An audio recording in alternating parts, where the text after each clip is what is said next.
नमस्ते मित्रों, कथा निधि चैनल पर आपका बहुत बहुत स्वागत है। आज एक बड़ी प्यारी सी कहानी आपको सुनाने वाली हूँ। कहानी का नाम है रीमैरिज।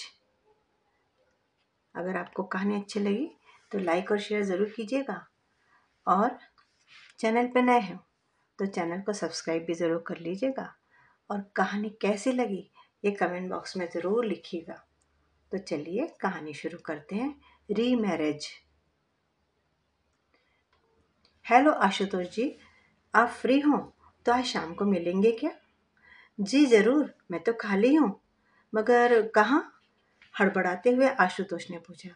जी, वही महाराजा रेस्टोरेंट में, ठीक 6 बजे मिलते हैं, गायत्री ने जवाब दिया। ओके।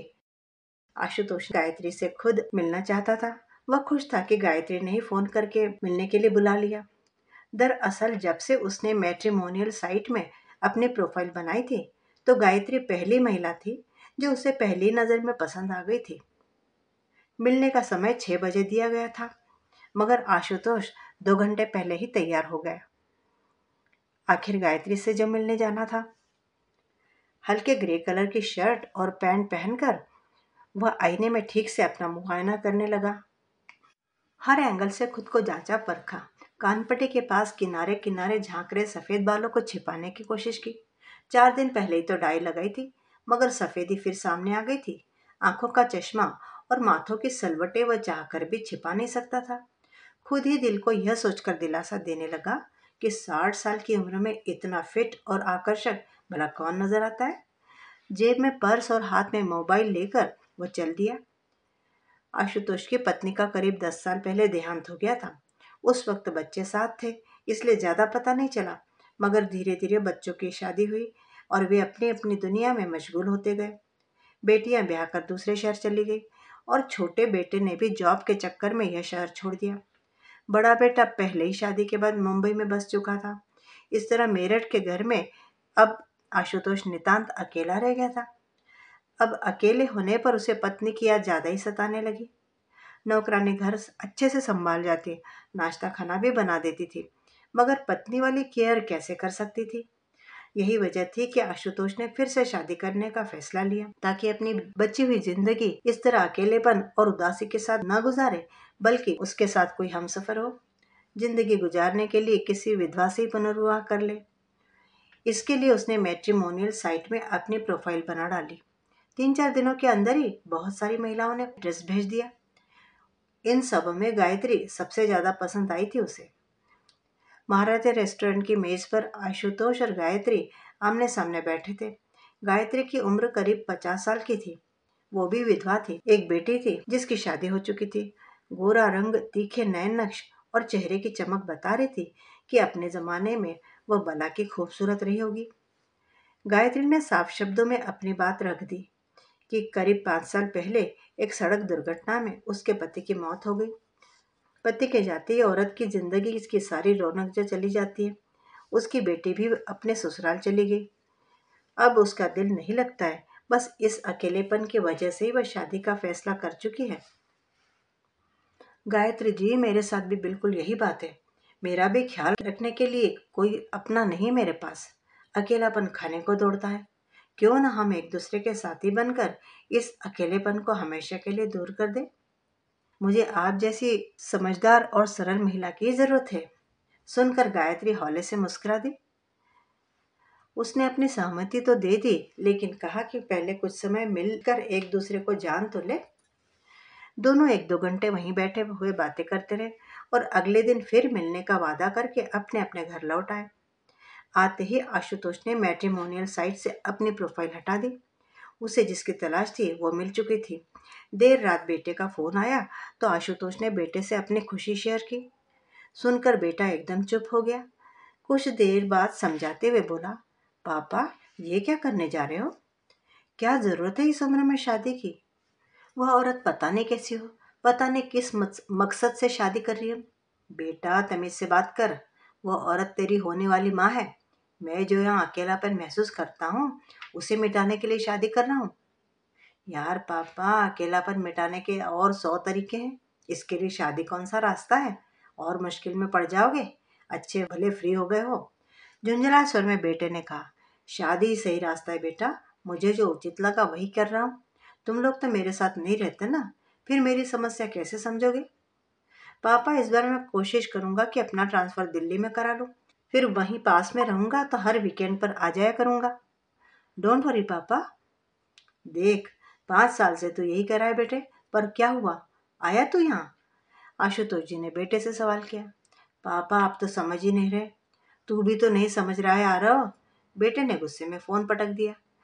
आशुतोष थोड़ी देर उदास बने रहे, फिर सहसा ही उसकी आंखों में चमक आ गई। मोबाइल उठाकर गायत्री का नंबर डायल करने लगा। फिर देर रात तक दोनों बातें करने में मशगूल रहे। कुछ दिनों तक दोनों के बीच इसी तरह बातों और मुलाकातों का दौर चलता रहा। इधर आशुतोष के बच्चे उसे शादी न करने की सलाह देते रहे, मगर सही समय देखकर आशुतोष ने बहुत सादगी के साथ गायत्री को अपना जीवन साथी बना ही लिया। शादी के लिए आशुतोष ने बहुत सादा समारोह रखा था।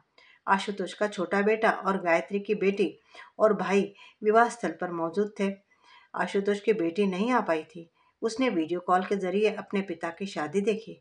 बड़ा बेटा ऑफिस के काम में फंसा होने का बहाना बनाकर नहीं आया। आशुतोष के बच्चे अपने पिता की दूसरी शादी से बिल्कुल भी खुश नहीं थे।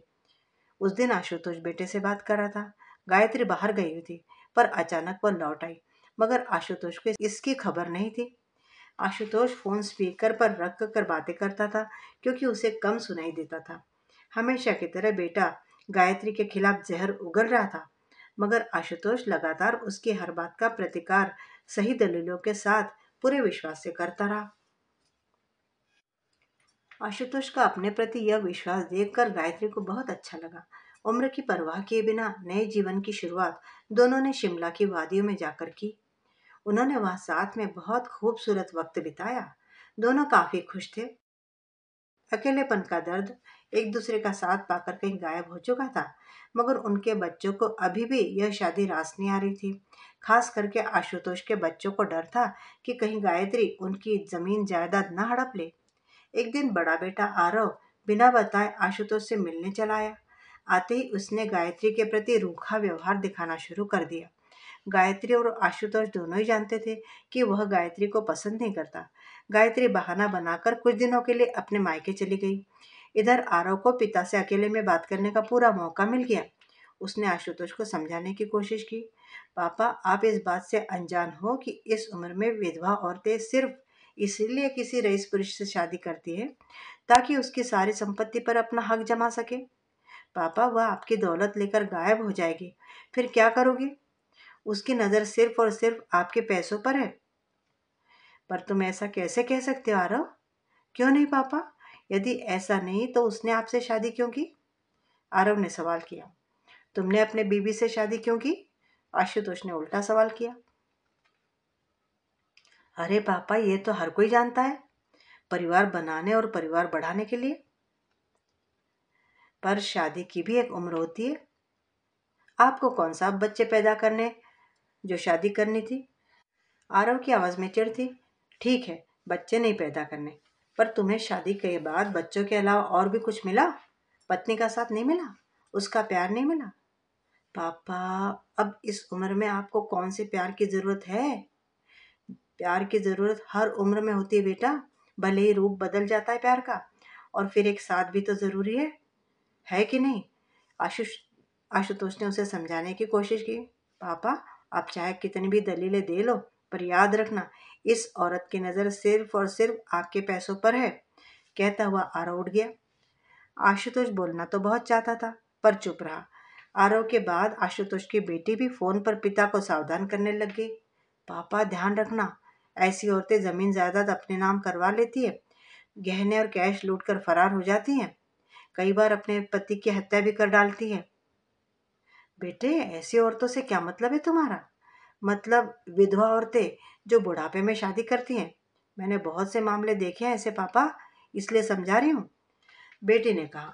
बच्चों ने आशुतोष के मन में गायत्री के विरुद्ध इतनी बातें भर दी कि अब उसे भी इस बात को लेकर शक होने लगा था कि कहीं ऐसा ही तो नहीं। मैट्रिमोनियल साइट के अपने प्रोफाइल में उसने इस बात का जिक्र भी काफ़ी अच्छे से किया था कि उसके पास काफ़ी संपत्ति है। इधर गायत्री मायके गई तो उसके घर वाले और बेटी उसका ब्रेन वॉश करने के काम में लग गए। यह तो सच था कि गायत्री एक साधारण परिवार से संबंध रखती थी, जबकि आशुतोष के पास काफी दौलत थी। गायत्री की बेटी बहाने से माँ को कहने लगी, माँ, तुम्हारे दामाद का काम ठीक नहीं चल रहा। पिछले महीने उनकी बाइक भी बिक गई। माँ, हो सके तो नए पापा से कहकर इनके लिए बाइक या गाड़ी का इंतजाम करा दो ना, और एक दुकान भी खुलवा दो। वे तो बहुत पैसे वाले हैं ना। मगर वे तुम्हारे पति के लिए यह सब क्यों करेंगे? गायत्री ने पूछा। अरे माँ, क्यों नहीं करेंगे? आखिर मैं उनकी बेटी ही हुई ना, भले सौतेली सही। देख बेटी, तू ब्याहता लड़की है, तेरा अपना घर परिवार है, तेरी देखभाल करना अब उनकी जिम्मेदारी नहीं है। गायत्री ने दो टूक जवाब दे दिया। तब तक भाई बोल पड़ा। क्या दीदी, तुम तो ऐसे शब्द बोल रही हो जैसे यह तुम्हारी नहीं, तुम्हारे पति की जुबान हो। अरे दीदी, बच्ची के लिए नहीं तो अपने लिए तो सोचो। सुनहरा मौका है, रईस बुढ़े से शादी की है, थोड़ा ब्लैकमेल करोगी तो माला माल हो जाओगी। वरना बुढ़े ने तो पहले से अपने तीनों बच्चों के नाम सब कुछ कर रखा होगा। कल को वह नहीं रहेगा तब तुम्हारा क्या होगा? अपने बुढ़ापे के लिए रुपए जोड़कर रखना तो पड़ेगा ही ना तुम्हें। जब पैसे आ जाए तो थोड़ी बहुत मदद मेरी या अपने दामाद की भी कर लेना। आखिर हम तो तुम्हारे अपने ही हैं ना, तुम्हारे भले के लिए ही तो कह रहे हैं। अब देखो ना, पुराने जीजाजी के साथ तुमने सारी जवानी गुजार दी, मगर वह मरे तो तुम्हें क्या मिला? सब कुछ उनके भाइयों में बट गया। इसलिए कह रहा हूँ कि दीदी, अपने पति की संपत्ति पर अपना कानूनी हक रखो, फिर चाहे कुछ भी हो। भैया, तू ठीक ही कह रहा है, सोचूंगी मैं इस बारे में, पर अब ज्यादा नसीहतें मत दे और अपने काम पर ध्यान दे। कहकर गायत्री ने बात खत्म कर दी। 2-3 दिनों में आरव चला गया। इधर गायत्री भी घर वापस लौट आई। दोनों ही, आशुतोष और गायत्री, थोड़े गुमसुम से थे। अपने बच्चों की बातें उन्हें रह रह कर याद आ रही थी। इस बीच आशुतोष की तबीयत खराब हो गई। उसे ठंड लगकर तेज बुखार आया। गायत्री घबरा गई। उसने जल्दी से डॉक्टर को बुलवाया। डॉक्टर ने दवाई लिखकर दे दी और ख्याल रखने की बात कहकर चला गया। इधर गायत्री के भाई को पता चला कि आशुतोष को बुखार है, तो वो सलाह देने लगा। यही बहुत समय है दीदी, अपना जाल फेंको ताकि आशुतोष हमेशा के लिए ऊपर चला जाए। फिर तुम उसकी दौलत की अकेली मालकिन बन जाओगी। गायत्री ने उसे झिड़का। बेकार की बातें मत कर। अब वह मेरे पति है और मैं किसी भी तरह से उन्हें ठीक करूंगी। इधर दवा खाने के बावजूद आशुतोष का माथा बुखार से तप रहा था। गायत्री ने जल्दी से उसके माथे पर ठंडे पानी की पट्टियां रखनी शुरू की। पूरी रात वो पति के सिरहाने बैठी पट्टियां बदलती रही। आशुतोष बेहोश सा सोया हुआ था। बीच बीच में आंखें खुलती तो पानी मांगता। गायत्री जल्दी से उसे पानी पिलाती, साथ में कुछ खिलाने की भी कोशिश करती, मगर वह खाने से साफ इनकार कर देता। सुबह होते होते आशुतोष का बुखार कम हो गया। खांसी भी कंट्रोल में आ गई। मगर इस बीच गायत्री को बुखार महसूस होने लगा। पति का बुखार उसने अपने सिर ले लिया था। अगले दिन दोनों की भूमिका बदल गई थी। अब गायत्री बेड पर थी और आशुतोष उसकी देखभाल कर रहा था। इस तरह एक दूसरे का ख्याल रखते रखते दोनों ठीक हो गए। अब एक अलग तरह का बंधन दोनों एक दूसरे के लिए महसूस करने लगे थे। एक दिन शाम के समय आशुतोष ने गायत्री से कहा, मेरी सारी संपत्ति दोनों लड़कों के नाम की हुई है। यह मकान भी बड़े बेटे के नाम है। मैं चाहता हूँ कि हम दोनों कहीं दूर जाकर एक नई जिंदगी की शुरुआत करें। क्या तुम इसके लिए तैयार हो? हाँ, मैं तैयार हूँ। बिल्कुल ठीक है। इसमें समस्या क्या है? हम सब कुछ छोड़कर कहीं दूर चलते हैं। बस रहने और खाने का प्रबंध हो जाए, फिर हमें किसी चीज की जरूरत नहीं पड़ेगी। हम दोनों आराम से एक छोटा सा घर लेकर रह लेंगे। वैसे भी मेरे पहले पति ने मेरे लिए बैंक में थोड़ी बहुत रकम रख छोड़ी है। जरूरत पड़ी तो उसका उपयोग भी कर लेंगे। गायत्री की बात सुनकर आशुतोष की आंखें भीग गई। एक तरफ बच्चे जिस महिला को दौलत का लालची बता रहे थे, वही इस गृहस्थी में अपनी सारी जमा पूंजी लगाने को तैयार थी। आशुतोष को यही सुनने की इच्छा थी। उसने गायत्री को गले से लगा लिया और बोला, ऐसा कुछ भी नहीं है गायत्री, सारी संपत्ति अभी भी मेरी ही है, मेरे ही नाम है। मैं तो तुम्हारा रिएक्शन देखकर तुम्हें परखना चाहता था। तुमसे अच्छी पत्नी मुझे नहीं मिल सकती थी। वैसे कहीं दूर जाने का प्लान अच्छा है। यह घर बेचकर किसी खूबसूरत जगह घर लिया जा सकता है। सच? मैं भी सबसे दूर कहीं चली जाना चाहती हूँ, गायत्री बोली। अगले ही दिन आशुतोष ने घर बेचने के कागजात तैयार करा लिए। काफी समय से उसका एक दोस्त घर खरीदने की कोशिश में था। आशुतोष ने बात करके अपना घर उसे बेच दिया और मिलने वाले रकम से देहरादून के पास एक छोटा सा खूबसूरत मकान खरीद लिया। उसने अपना नया पता किसी को भी नहीं दिया था। फोन भी स्विच ऑफ कर दिया। अपना बैंक बैलेंस भी उसने दूसरे बैंक में ट्रांसफर करा लिया और पूर्व पत्नी के गहने भी लॉकर में रखवा दिए। गायत्री ने भी अपने घर में किसी को नया पता नहीं बताया। सारे हमदर्द रिश्तेदारों से दूर दोनों ने अपना एक प्यारा सा आशियाना बना लिया था, जहां वे अपनी सारी जिंदगी दूसरों की हर तरह की दखलंदाजी से दूर शांतिपूर्वक एक दूसरे के साथ बिताना चाहते थे।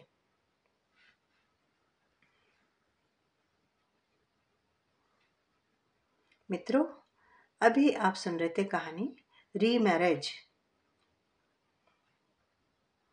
रीमैरिज के कई फायदे हैं तो कई नुकसान भी है। डर तो रहता ही है कि नया बंधन किस तरह का होगा। उम्मीद करती हूँ कि आपको कहानी अच्छी लगी होगी। लाइक और शेयर ज़रूर कीजिएगा।